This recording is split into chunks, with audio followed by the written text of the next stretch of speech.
Hermano, vamos a hacer algo ¿Eh? para la dinámica de los micrófonos por comodidad de todos, pero les voy a liberar los micrófonos a todos, pero traten de mantenerlos cerrados si no están participando. Por favor, por favor.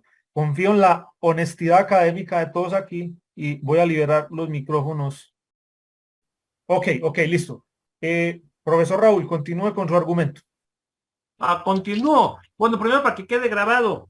Una vez que uno acepta una entrevista, una cosa de estas, ya pierde uno los derechos de todo. Ustedes pueden hacerlo como se les dé la gana, hagan con ella lo que quieran. ¿Hecho?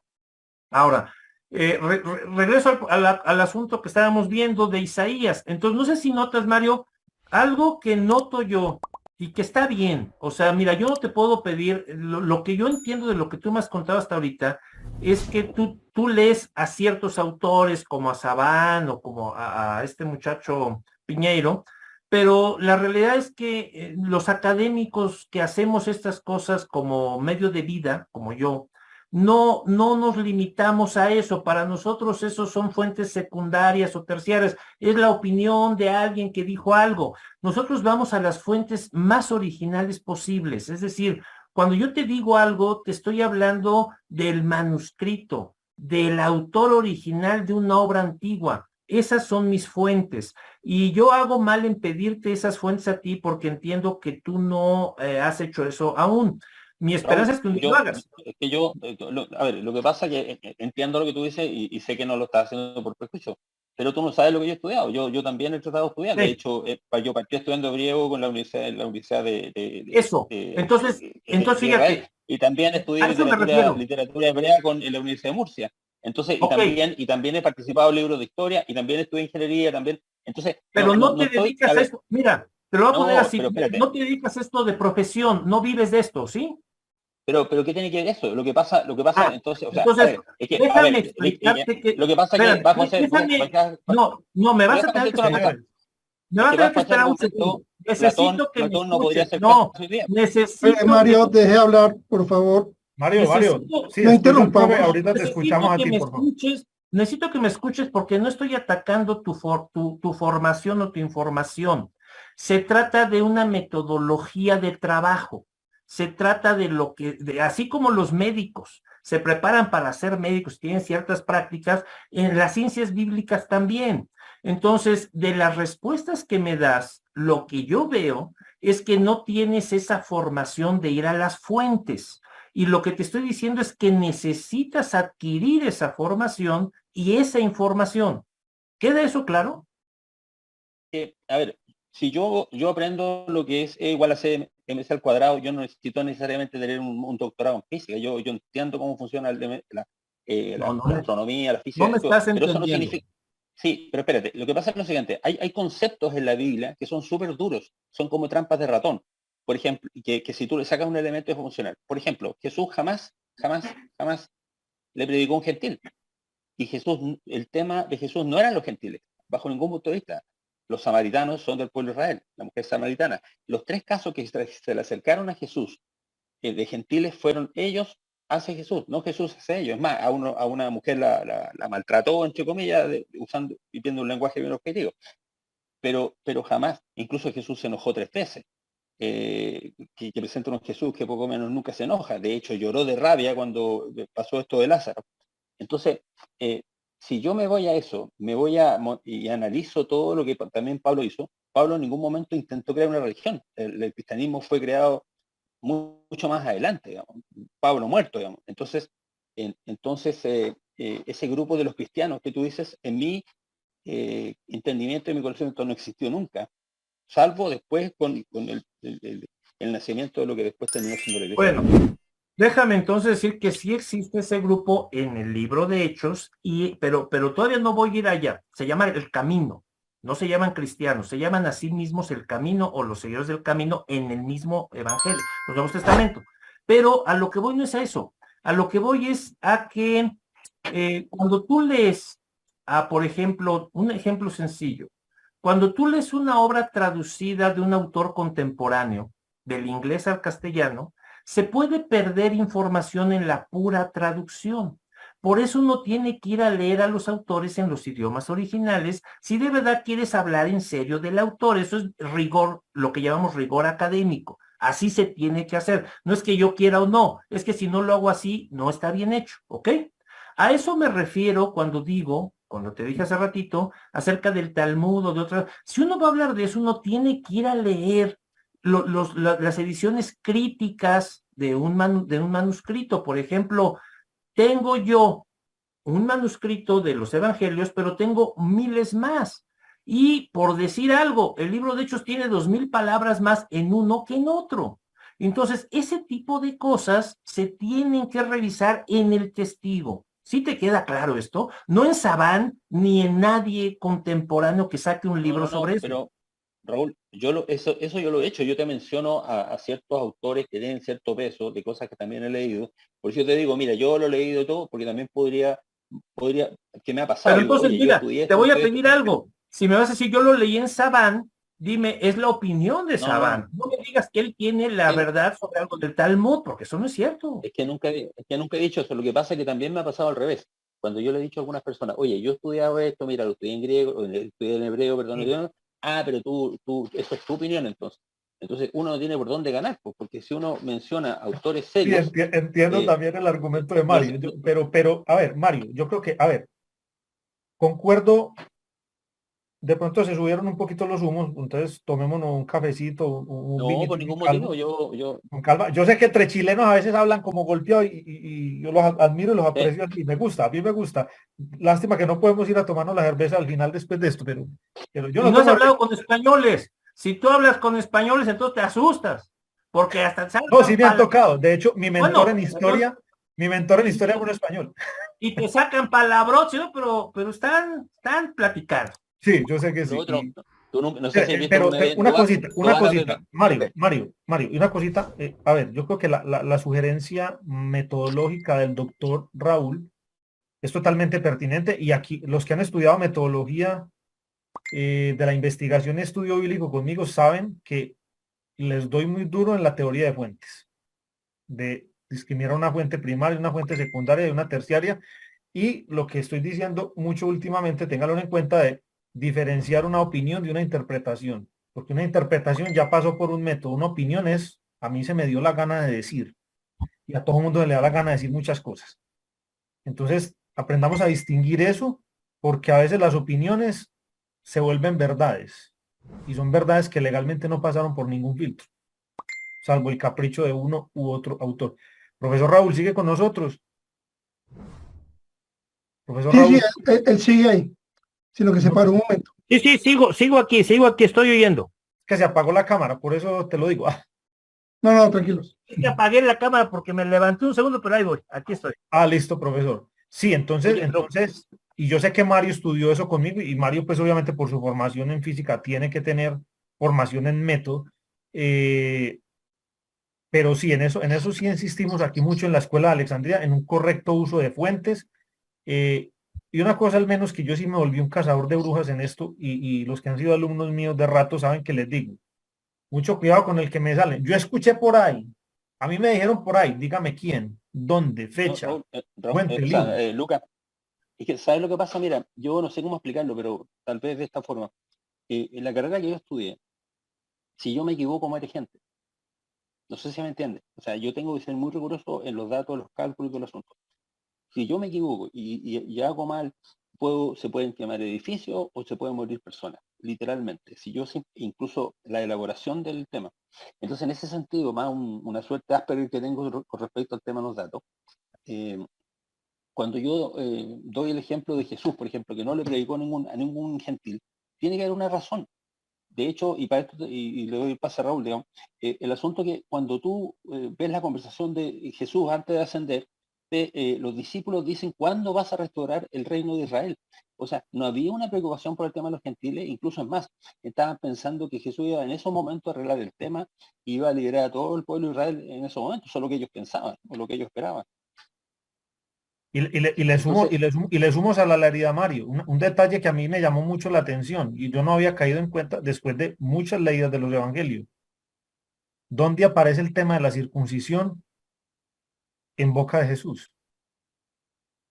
Es un total ausente. A mí me llamó mucho la atención. No recuerdo, si alguien recuerda un pasaje en los evangelios en que Jesucristo habla de la circuncisión o dice que es necesaria para salvación, no lo recuerdo. Si alguien aquí lo recuerda, que me lo diga. Pero en Pablo está en todas las cartas. Y una cosa muy Está simple. en ¿Dónde contra, ¿no? dice que Jesús va a venir Sí. por segunda vez? ¿Cómo? Una cosa muy simple. ¿Dónde dice que el Mesías va a venir por segunda vez? Y en esa segunda vez se van a resolver los temas. Lo bueno, pone en boca de los eso- ángeles. Lo pone en boca de los ángeles en uno de los evangelios, al final. Pues no recuerdo. Pero déjame decirlo Sí, porque eso es también, pero importante, Mario.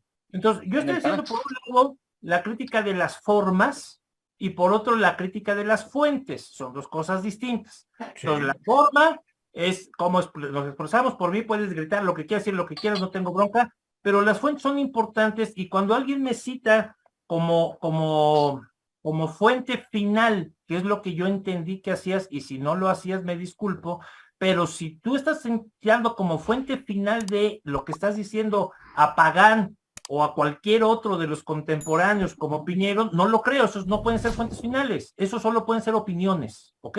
Porque ellos no son la fuente final. Ese es mi punto. O sea, no existe, o sea, las fuentes son fuentes, no existen fuentes primarias ni secundarias, son fuentes. No, Y sí, ninguno de ellos claro, fuente. no, Por lo espera. tanto, Claro que existen fuentes primarias, secundarias y terciarias. La fuente primaria sí, es el también, pero manuscrito sinaítico. La fuente secundaria es una copia del no, pero sinaítico. La fuente terciaria es una traducción a otro idioma del sinaítico. Eso existe. ¿Cómo que no no, está existe? bien, pero como en general estamos hablando de las fuentes y por otro lado los documentos, o sea, pero todo lo que existe ahora por una persona muy experta o poco experta sigue siendo documentación, no es fuente. Entonces, Claro, pero una documentación documentación es que el sea más libro del importante. Mormón, documentación es el libro de Mormón y la perla de gran precio. ¿Y esa documentación para qué me sirve? Sí, está bien, pero no estamos, Eh, dos yo siento que te dos está yendo por cositas, perdón Mario, que me gustaría precisar. A ver, en metodología, la investigación en ciencias sociales, eh, la pregunta de investigación y el marco teórico define qué es fuente primaria, qué es fuente secundaria y terciaria. Porque, a ver, Eusebio de Cesarea, según mi pregunta de investigación, puede ser fuente primaria, secundaria o terciaria. Y yo creo que el doctor me entiende este tema y creo que Mario también. Eh, Mario, o sea, dependiendo, se puede calificar algo como una fuente primaria, secundaria y terciaria. Por no, sí, eso lo ejemplo, entiendo, a ver, te pongo el ejemplo más sencillo,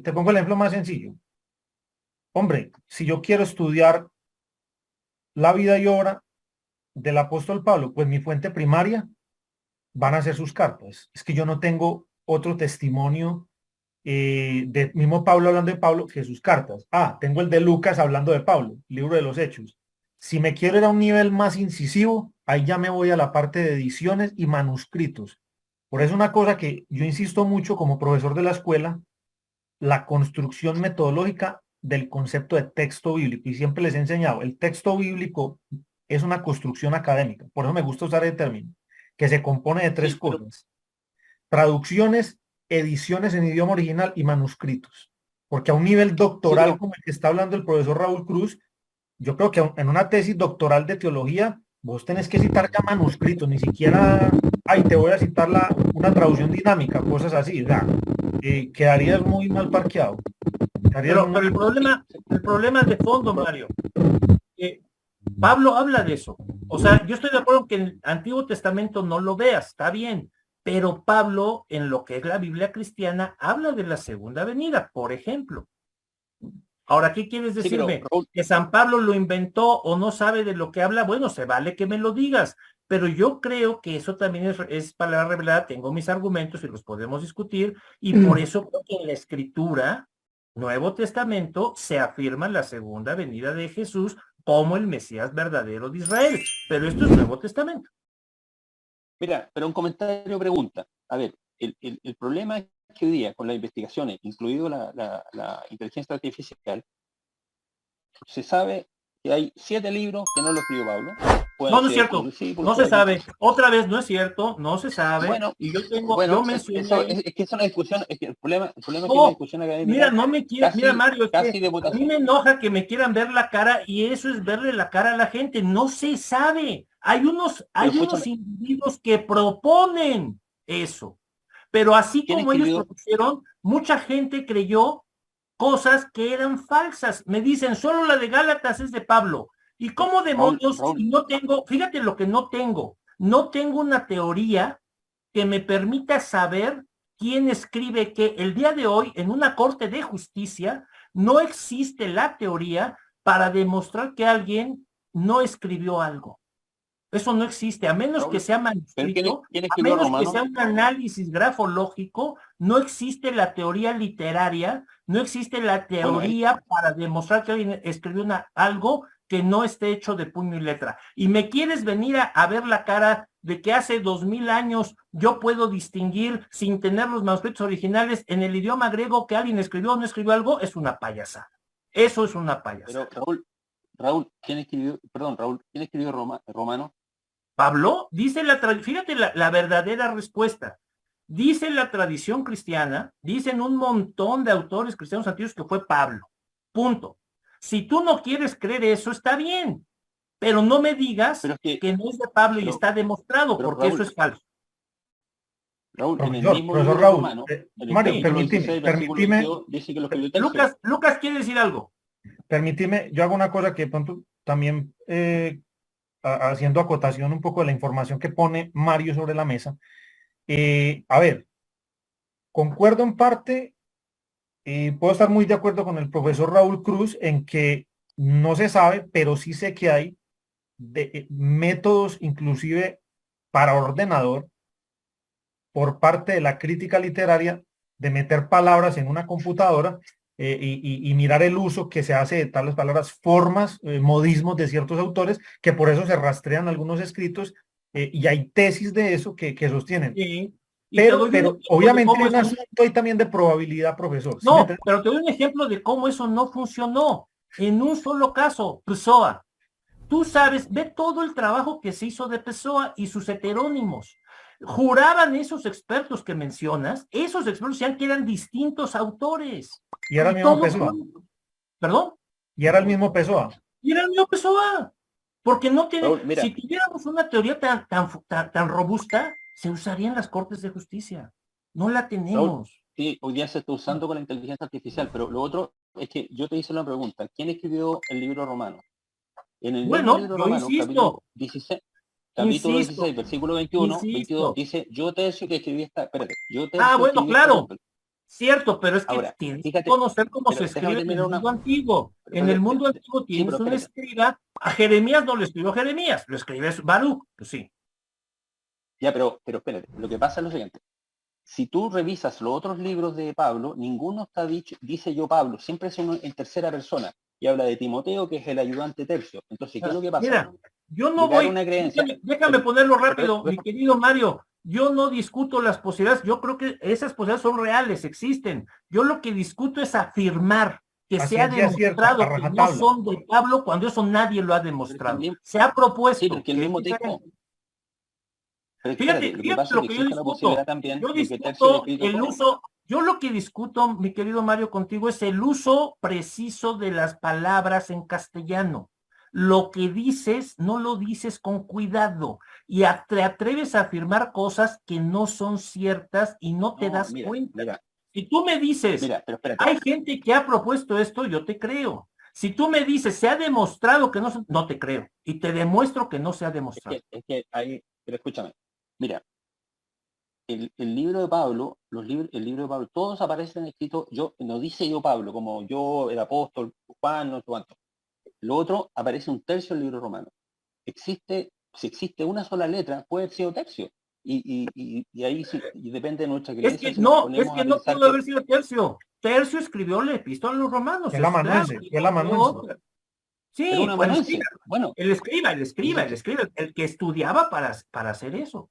ya, pero es que hay una pregunta teológica muy importante, porque sucede que si nosotros nos ponemos en una situación donde pensamos que Pablo estuvo dictando hasta la última coma a Tercio, Eso no es la vida real, no funciona así. O sea, existe una No, alta probabilidad pero quien que no ha Tercio, vivido la revelación de Dios no puede saber cómo funciona. Nosotros es tenemos que de algo que se llama ahí entramos en teología. creencias, po. Profesor Lo que sucede Raúl que y mi Ah, querido Mario, les voy a pedir un favor. Tengan en cuenta que hay otras personas en la sala que quieren participar. La hermana Elizabeth ha esperado pacientemente. sí, entonces, yo dos me segundos. quedo callado. O sea, No le estoy callando, profesor, sino que sí, sí. pensando No, también que pero sí hay personas. que participen, venga. No. Que siga Elizabeth. Sí, no. Gracias por su amable atención durante este espacio de la Escuela de Alejandría, transmitido en streaming live a través de la sala de Zoom, en simultáneo con la página de Facebook y nuestro canal de YouTube, donde estará disponible permanentemente. Si este contenido le está generando alguna pregunta, inquietud, duda o comentario, le invitamos cordialmente a suscribirse al canal de la Escuela de Alejandría, activando la campana para recibir notificaciones cada vez que abrimos otro espacio de participaciones en vivo o subimos nuevos contenidos. Síganos en nuestras redes sociales. Visite nuestra página web, contiene información que podría interesarle.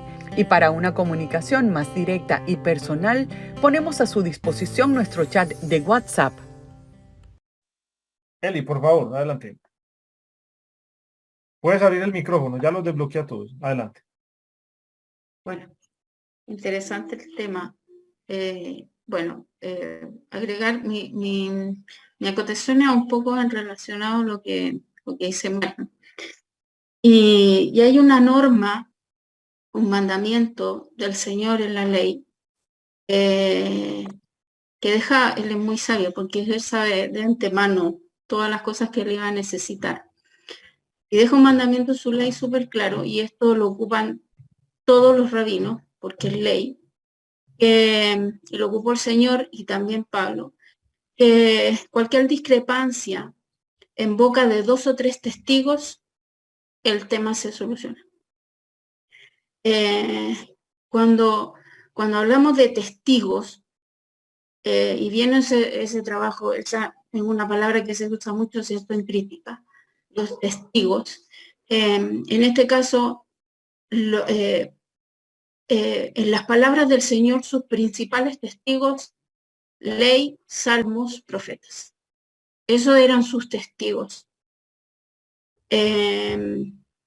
Entonces, lo que el Señor hizo y lo que el Señor y todo lo que se venía a venir, lo que el Señor profetizó, está en esos testigos. Ahora, otra cosa es que el Señor de la luz y del entendimiento para encontrar esa voz en esos testigos, creo yo. Eli, perdón, te hago una pregunta, porque me gusta lo que estás diciendo, pero como yo no soy capaz de entrar a la iglesia sin el cerebro. O sea que lo que está en el Nuevo Testamento, que no está en el Antiguo, porque hay cosas que están en el Nuevo Testamento que no están en el Antiguo, no es verdad. O sea, eso se lo inventaron los autores neotestamentarios, porque ahí viene el dilema que yo estoy masticando hace tiempo, que se los he compartido a mis alumnos y a mi hermano, la revelación progresiva. ¿Eso es verdad o no? ¿Qué hacemos ahí? No, yo voy a ser honesta. Así como Pablo y Jesús hacen el Pablo con la gente de Berea y el Señor con la gente de Maús, que es esta idea de abrir el entendimiento, ¿ya? Y decirles, yo estoy ahí, en esas escrituras. Esas escrituras hablan de mí, porque las fuentes, como bien decía el profe Raúl, las fuentes son los testigos que usó Jesús y que usó Pablo, era el Antiguo Testamento. Porque Pablo, yo voy a ser honesta, yo creo que Pablo no se inventó nada, ni tampoco recibió una especie de nueva revelación, sino que el Señor le da la luz para ver lo que está oculto, como dice, este gran misterio, lo que está oculto. ¿Por qué? Lo comenté yo ayer, esta idea, por ejemplo, de que ¿cómo se llama? Los saduceos no creen que, no, dicen que en la Torá no está la resurrección. Entonces, y eso se repite como loro. Entonces, Eli, pero hay- mira que magistralmente, ¿recuerdas qué versículo le citó? Y eso, yo me demoré en entenderlo, pero cuando me explicó eso, eso se lo aprendió el profesor Julio Trébol. No es gratuito el texto que Jesucristo le cita a los saduceos. Y le ah, cita precisamente, yo soy el Dios de Abraham, yo soy el Dios de Isaac y el Dios de Jacob. ¿Y dónde está eso? en la Torá, Claro. exactamente. Y esa es la forma que ¿cómo se llama? La comunidad judía del primer siglo toma y encapsula para sí mismo esta suerte de revelación, ¿cierto? En que ellos dicen, nosotros somos los que tenemos, ¿cierto? Esta sabiduría revelada y por lo tanto solamente se transmite a través de nosotros. Entonces es un poco la temática que lleva 2000 años y que todavía el judaísmo se planta en esa tesis de que lo que nosotros digamos, lo que nosotros vemos, lo que nosotros se nos ha sido revelado, eso es. ¿Por qué? Porque nosotros somos pueblo de Dios. ¿Ya? Entonces la revelación, si nosotros no lo hemos visto, entonces no existe. Así de plano. Por lo tanto, es decir, los testigos, es lo mismo que decir, los testigos no han hablado, están callados. La pregunta es, ¿no te han hablado a ti? Entonces ahí viene el testigo que que creo que tiene esta misma idea, así como fueron testigos 12 tribus de Israel y se plantó una Torá, se plantó unos salmos y se plantó toda la historia de los profetas y fueron testigos. Asimismo, estos nuevos testigos de esta luz que se le da a, ¿cómo se llama esta? No nueva, sino, yo no me gusta decir nueva revelación porque aparece como que antes nunca, como que no estuviera en el Antiguo Testamento. En mi parecer creo que está, y creo que el judaísmo no lo puede ver, ¿ya? Tal cual, porque se cumple tal cual lo que ha dicho, lo que dijo el Señor, lo que dijo Pablo. Le ha sido velado hasta que se cumplan los tiempos. Y cuando se cumplan los tiempos, se develará, ¿ya? Pero así como a Pablo se le fue. Y hay estos 12 testigos que, bueno, que son testigos, es otro un cuarto testigo, y que toman esos mismos testigos anteriores. Entonces, como dice bien el profe Raúl, esa es la fuente primaria, la misma escritura que debe revelarse. Ahora, honestamente creo que la iglesia, si bien tiene esta luz, esta revelación y confía en las palabras de Pablo, es imperante que nosotros, ¿cómo se llama?, en la labor, en esa renovación del entendimiento que hablamos delante, que esa luz también se nos sea dada para que veamos ¿cómo se llama?, que las mismas palabras, por ejemplo, cuando Pablo habla de esta suerte, ¿cierto?, de relación entre Esaú, ¿cierto?, y Jacob, etcétera, no se lo inventó. Él sabía perfectamente que lo que estaba interpretando era parte de lo que hoy le llaman en el judaísmo esta revelación por capas, pero que está ahí y ellos la usan. Entonces no me puede mentir, ellos usan esta revelación por capas, pero la usan a su propio beneficio. Decirle a Entonces, Dios, nada más sabía que ya se le va a pagar el teléfono a Dios. Mira, qué bueno. Aquí. Willy, organiza tu micrófono que está generando una interferencia. Eso. Dale, Eli, concluye lo tuyo. ahí, listo. Perdón. Dale. Sí, esta suerte de que la revelación está ahí, pero obviamente lo que se revela va siendo por capa, es lo que decía, el judaísmo la ocupa, y la ocupa un montón, pero nosotros siempre tenemos ese temor de ocuparla, porque siempre estamos en el nivel de la literalidad, ¿ya? Entonces, cuando Pablo usa este recurso de ver en las, ¿cómo se llaman? Los pactos, ¿cierto? En Abraham, los pactos, ¿cómo se llama? Toda la teología de Pablo, y usa este recurso, está usando el recurso del Espíritu Santo, lo está usando. El recurso de la revelación que le permite ver lo mismo que usan los judíos para otras cosas.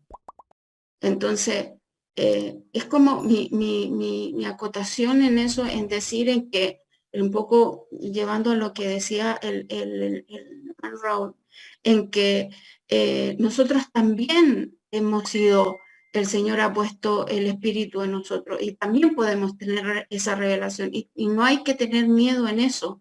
Y lo igual que en el judaísmo, usemos lo que la ley que dejó el Señor. O sea, entre 2 o 3 testigos. ¿Qué hace el judaísmo? Plantea qué es lo que dice la Torá.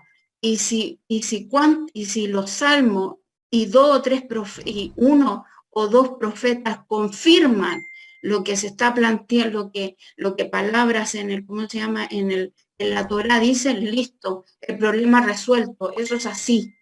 Ahora, que otro lo venga a discutir y que lo plantee, que diga que eso no es así, bueno, ya es otro tema, como dice el propio. Pero dos o 3 testigos se resuelve el problema.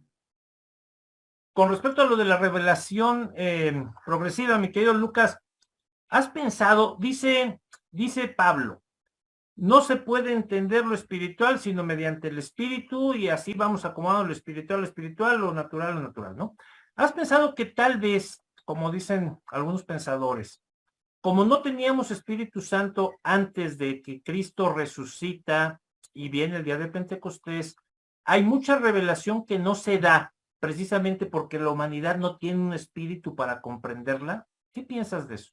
Porque esa es una explicación típica para esto de la revelación progresiva a partir sobre todo del día de Pentecostés. Me gusta su planteamiento. A ver, yo quiero afirmar. Yo estoy Fíjate que lo digas, piensa en esto, de Satanás no sabemos casi nada. En el Antiguo Testamento. Sí, pero en el Nuevo ya con espíritu. Ahora, no lo presentan casi con cara. No lo presentan casi con cara. De hecho, a mí me yo parece eso le llamo revelación progresiva. De hecho, me parece muy llamativo y muy concluyente el mismo prólogo del libro de Hebreos.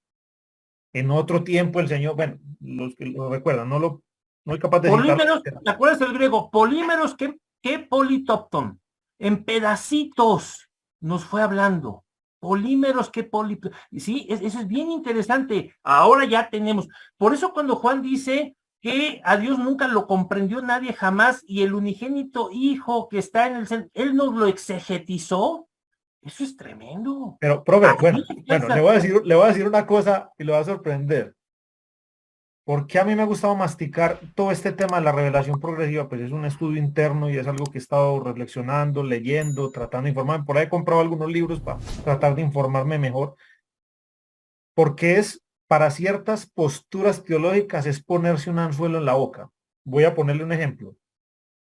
Si afirmamos la contundencia de la revelación progresiva, el dispensacionalismo tiene razón. Probablemente lo tenga.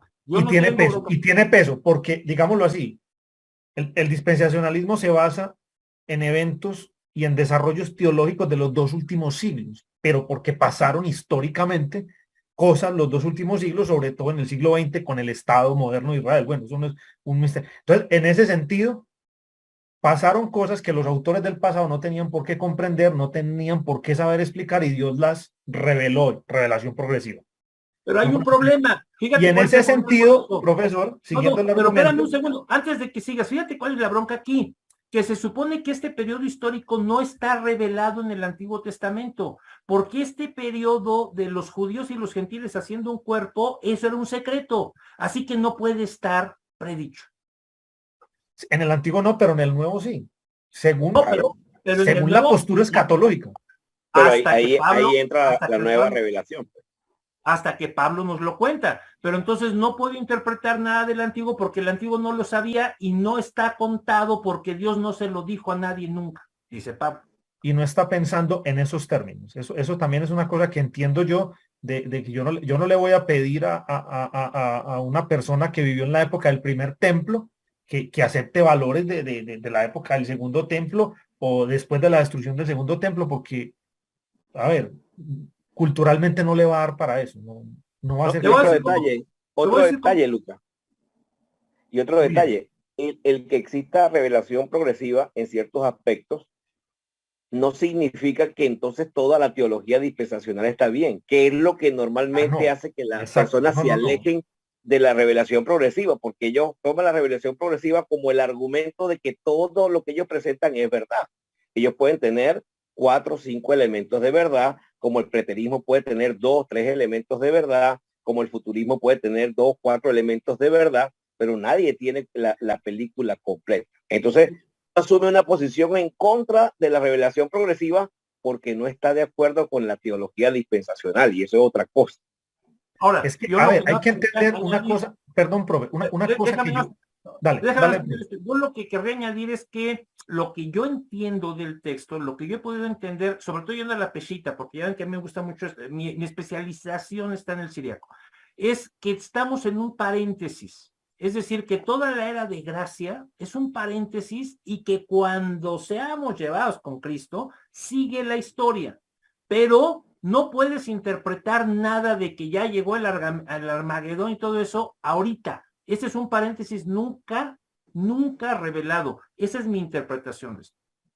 Interesante, profe. No sabía lo de su especialización en la pesita. Bueno, a ver, otra cosa que yo digo, no quiero quedar aquí como defensor de una teología, pero siguiendo la misma línea argumental, ¿por qué nos parece tan descabellado la explicación teológica progresiva que se va a dar y que concluye con toda la doctrina de la Trinidad?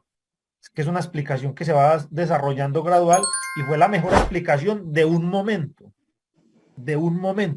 Porque yo creo que es una explicación no pedida, no era necesaria, no había Trinidad que explicar. Es un desarrollo teológico que tú quieres ahora añadir algo interesante, que fue revelado, que Dios le reveló a los padres de la iglesia la Trinidad. Por ejemplo, a mí me parecen súper interesantes los debates que se registran en las apologías del siglo II y en algunos textos que tenemos de algunos padres de la iglesia del siglo II, donde ellos, vuelvo y repito, con lo que tenían en su época y con lo que entendían, porque eso a veces es algo que somos crueles los lectores modernos y les pedimos que casi que somos capaces de pedirles que por qué rayos no escribieron en un computador. Tratando de explicar muchas cosas y ellos entendieron unas cosas y dieron pues las diferentes cristologías, o sea, el adopcionismo, el monarquianismo, todas estas que lamentablemente la iglesia, la que denominan algunos historiadores como la gran iglesia o el protocatolicismo, eso lo va a explicar el viernes en la conferencia, no se lo pierdan, pues tuvo mucho peso e impuso un modelo de doctrina, pero había otras que no estaban de acuerdo con eso. Lamentablemente pasaron a la historia como los malos de la película. O Lucas, digamos, te puedo hacer una pregunta. Cuando hablan de relación progresiva se refieren a la relación del Mesías, de Jesús, ¿no? No, Mario, te lo explico así para que me entiendan todos. A ver, pues es lo que entiendo yo por revelación progresiva. O sea, a los patriarcas Dios no les reveló ni nombre ni nada, ni ley ni nada. Simplemente les dio una promesa a Abraham. Listo, tan. Un pedacito de revelación. A Moisés, Dios le dio la ley con todo lo que lleva, con el santuario, los moadim, los sacrificios, etcétera, llega Jesucristo y agrega más cosas. O sea, ¿a qué me refiero? La revelación progresiva consiste en el entendimiento de que Dios se ha ido revelando por épocas y por partes. Yo no había caído en cuenta de esa traducción del prólogo de Hebreos de por pedacitos. Me llamó sumamente la atención, profesor Raúl. No había caído en cuenta de eso. Qué interesante. Tiene sentido. Es muy interesante y luego dice, y ahora con los profetas que estamos ahorita, Dios nos explica todo. Sí. Pero en función de Jesús, ¿no? O sea, en función de la salvación. No, en función de todo, mira, yo entiendo que la salvación puede ser importante, pero hay mucho más que el plan de salvación en el problema de Dios y la existencia. O sea, tienes una guerra con un ser espiritual que está robándose a tus ángeles, es una bronca de magnitud universal, cósmica, y la salvación es parte del problema, pero el problema es mucho más amplio. Tienes un montón de seres espirituales ahí en broncas. Una pregunta desde la más absoluta ignorancia, pero un tema matemático. ¿Qué pasa con hoy día con los 2.000 millones de personas que ni siquiera han escuchado el nombre de Jesús? Ni siquiera saben qué significa Jesús, menos algo de la teología. Y Mario, pero ahí está explicado en los mismos capítulos de Romanos, Mario. Ese tema pero espérate, con respecto a la predestinación, porque en el fondo el cristianismo postula una salvación que va en función de creer en alguien. Entonces, y esa revelación progresiva no se da para toda la humanidad. Entonces ahí se produce una contradicción numérica que raya en el tema de la predestinación. No sé cómo se resuelve eso. Estoy preguntando desde la ignorancia, digamos. A lo mejor no estoy entendiendo bien algunas cosas. Sí, pero no me dan los números. No sé si alguien quiera hablar primero, pero en esencia, al menos lo que yo creo que tiene que ver es que eso es algo que le toca a la iglesia. Es decir, precisamente nos deja aquí Cristo como sus embajadores, como el Cristo en la tierra, hoy la suma de su iglesia, para llevar a esta gente a este bote salvavidas que es el cristianismo, para que puedan tener una mejor resurrección que es esta de los cristianos. Si eso no pasa, algo que decía ahorita Lucas que es muy interesante, a Abraham le hizo promesas que nunca le cumplió, jamás le dio la tierra, por ejemplo. No las vio en vida, no las vio en vida. No, entonces tiene que resucitar. En la tradición rabínica esa es la resurrección de los justos, de la que se habla también en el Nuevo Testamento, y también hay una resurrección de los injustos. Y de acuerdo a eso, mi querido Mario, pues entonces todos aquellos que hayan vivido queriendo servir a Dios, entonces van a ser justos. Y los que hayan vivido ofendiéndolo, etcétera, esos van a ser injustos y cuando resuciten van a ser juzgados de acuerdo a las obras que hayan hecho. Eso es lo que yo entiendo que dice la Biblia. Pero hay gente que no tuvo la oportunidad de ser educado en una condición ética moral que a lo mejor es la mínima razonable y por lo tanto nació en un hogar de asesino y todo el asunto y ni siquiera le hablaron nunca de Jesús. Entonces hay una predestinación aparente sobre él, porque si él es justo por definición. Pablo habla de la ley. Nadie nace pecador, digamos. ¿Te acuerdas que Pablo habla de la ley para sí mismos? Inclusive Romanos ahí capítulo 1 y 2. Y ustedes que están hablando de la arqueoastronomía, él ahí inclusive menciona parte de esto de la palabra de Dios en las estrellas, todo lo que escribió Bullinger en el Tesoro de las Estrellas, todas esas cosas que a lo mejor ven mañana, él mete ese discurso y dice, por eso no tienen su justificación, porque ahí está Dios, es revelado en las estrellas, pero además, en una forma de interpretar eso, que creo que tienen razón, pero además él dice, pero ellos son ley para sí mismos. Y entonces se les va a juzgar en función de lo que ellos consideraban que era correcto o incorrecto. ¿No te acuerdas que Pablo habla de todo esto? Pero eso no sería contradictorio con respecto a que en el fondo van a ser juzgados con respecto a lo que el mundo evangélico, sobre todo, de que solamente salvación por gracia, pero a ese grupo se le va a juzgar en función de cómo lo que hicieron o lo que no hicieron. Claro, porque por eso tenemos distintas resurrecciones y distintos, ahora sí que aunque no les guste, economías, distintas administraciones o dispensaciones en las cuales Dios trata diferente con la gente. En esta... No hay una cosa pareja. Pues aquí la única cosa que tienes de haber la suerte o la predestinación, como tú quieras, que yo no creo en la predestinación porque el término griego quiere decir límites, no que te predestinas, sino, y viene el enorme problema de qué tanto sabe Dios con todo el teísmo Sí, todas estas, o no, otras broncas. Ahí nos metemos con otro lío, profe. Sí, pero entonces, limitándonos a una cosa muy tradicionalita, muy básica, en esencia, Dios está dando ahorita un periodo de que el año de la buena voluntad agradable que acabamos de leer, en donde si tú te haces siervo de Cristo, tienes ya garantizado que eres una nueva criatura, eres una mezcla de espíritu y carne física, vas a resucitar con el cuerpo como el cuerpo que Cristo tiene, y eso te da un futuro. Pero los que nazcan después y los que nacieron antes, pues tienen, ¿no? Sí. Inclusive, abonando allí en Efesios 1, del 9 al 10, Pablo habla de otra economía, ¿verdad? Él dice allí dándonos a conocer el misterio de su voluntad, según su beneplácito, el cual se había propuesto en sí mismo de reunir todas las cosas en Cristo, en la dispensación del cumplimiento de los tiempos. Así el problema de arriba como el problema de abajo. O sea, John Derby cuando desarrolla esta teología la teología dispensacionalista, la inicial, pues lo que está pensando es en regresar, esto no es raro, o sea, la idea de dispensación está desde los ortodoxos griegos, porque ya ellos entienden la era de gracia como un periodo nuevo, ¿se fijan? O sea, en la teología más ortodoxa del cristianismo ya existe esta idea de un nuevo periodo. Lo que pasa es que vas descubriendo otros más si estudias la escritura, ¿no? Señores, voy a hacer otra vez de ogro. Profesor, acláreme una última duda técnica. ¿Usted nos va a acompañar en la cafetería el día sábado? Ahí estaré a las 2 de la tarde. Sí, 3 p.m. hora Colombia. No sé qué hora 2 es. de hora México. estás. 2 de PM México. hora México, sí, 2 PM hora. Ahí Ok, estaré. sí, porque no me quiero quemar todas las baterías aquí. Imagínense que yo entré tardísimo ya para acabar y ustedes están desde que, mejor dicho, les admiro los... Si tengo que hacer un trabajo teológico apoteósico, doctor Raúl Cruz llamaba a filas. Llamaba a filas. Mis hermanos, gracias por el tiempo, gracias por la paciencia. Angelito, siempre gracias a vos por hacernos el detrás de cámaras, que a veces eres el obrero invisible de la escuela, pero te lo agradecemos de todo corazón y te lo agradezco aquí delante de todos los hermanos.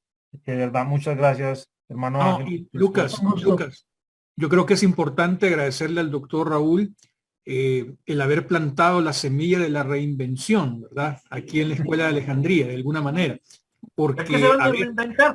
No me acusen de lo que yo no he hecho. ¿Por qué? Pues, perdóname, doctor, pero hay pruebas de que usted lo ha hecho. sí, Tenemos porque unas yo no- grabaciones ahí que dan Pruebas testimonio. empíricas. No, pero se lo agradecemos muchísimo, porque de verdad que las cosas que usted ha planteado hoy desde la perspectiva primaria que lo ha hecho, nos ha movido el piso muchos, ¿verdad? Y le agradecemos mucho eso porque eso nos encanta en la escuela, ¿verdad? Sí. No tener la verdad, sino ser eternos buscadores de ella, ¿verdad? Así que muchas gracias, doctor. Mira, cuando le dije a Jesús, antes que despidas, yo había visto, vi a Raúl porque precisamente Anderson compartió un video de cuando te entrevistó Normita con el tema de la teoría de Wellhausen y todo esto que compartiste allá, que estuvo excelente. Y de ese momento Anderson y mi persona, pues quisimos ubicarte y a las 2 semanas, Normita invitó a Jesús Francisco allí al canal y fue el enlace perfecto para poder tenerlo acá y ha sido todo de mucha edificación. Miren, yo quiero agregar estas palabras finales así. Miren, seguir la teología de los catecismos es más fácil. Ceñirnos a la confesión de Westminster o el catecismo de X, Y, Z denominación es más fácil. Esto yo sé que pone de pelo parado a más de uno, pero esto es pensar teológicamente, no simplemente recitar a coro, como lamentablemente nos enseñaron a la mayoría. Los felicitos que están aquí. Estamos haciendo teología aunque no queramos. Eso es hacer. Esto es pensar teológicamente y felicito a los que se quedaron acá. Felicito a los que se quedaron, que escucharon y que se aguantaron los diferentes varillazos, porque yo sé que hay afirmaciones que a veces hieren, porque son cosas que hemos creído tradicionalmente. Es la función de la razón. La razón tiene que provocar crisis. Sí, señor. Lucas, una palabrita cortito. Te dejo decir amén. Te dejo decir amén. No, mentira, vale. Brevemente, Mario, por favor. Muy breve. No, muy breve. No. Primero, yo agradezco el espacio porque la verdad yo tengo un dicho que dice que cuando uno tiene amigos es con quien puede pensar en voz alta. ¿Me entiendes? Con los amigos se puede pensar en voz alta. Es decir, cualquier boludez, cualquier tontera y el amigo incluso lo va a apoyar. Cuando uno empieza con esto de que uno dice y el otro se enoje, no sé, igual se puede uno molestar de repente algunas cosas porque claramente uno se va descubriendo a sí mismo en este tipo de conversaciones. No solamente va descubriendo lo que sabe, sino lo que es. Entonces agradezco mucho a Raúl estos momentos que para mí son hasta mágicos, así que te agradezco mucho y todas las disculpas del caso si en un momento te exasperaste conmigo, pero creo que parte del entender y del aprender, digamos. Yo no me exaspero, o sea, podemos discutir y todo, pero les insisto, de eso se trata. Eso es frotar un cerebro con el otro para que brillen. Bueno, a todos, Una muy buena noche. Nos vemos. Tenemos agenda todavía por desarrollar. Nos vemos mañana, nos vemos el viernes y el sábado. Descansen, tomen agüita. Dios los bendiga. Un Gracias abrazo. a Carlitos Solares. Gracias, Carlitos, porque mandó un mensajito ahí. Gracias. Gracias a Gracias todos. a todos. Gracias a Nos todos. vemos el sábado. Chao, chavos, que la pasen bien, que se Un diviertan. abrazo. Buenas noches. Chao, chao. Miren, duramos 5 horas y media. ¿Verdad? 4, 5, 6, 7. Cumplió, doctor, cumplió. Tienen una muy buena cadera. Los felicito. Dios los bendiga. Chao a todos. 2 semanas. Buenas me noches. estoy poniendo. Chao, chao. Chao. Gracias por llegar al final de este video que transmitimos desde la sala Zoom en streaming live simultáneamente por la página de Facebook y nuestro canal de YouTube. A todos, gracias por su asistencia y participación.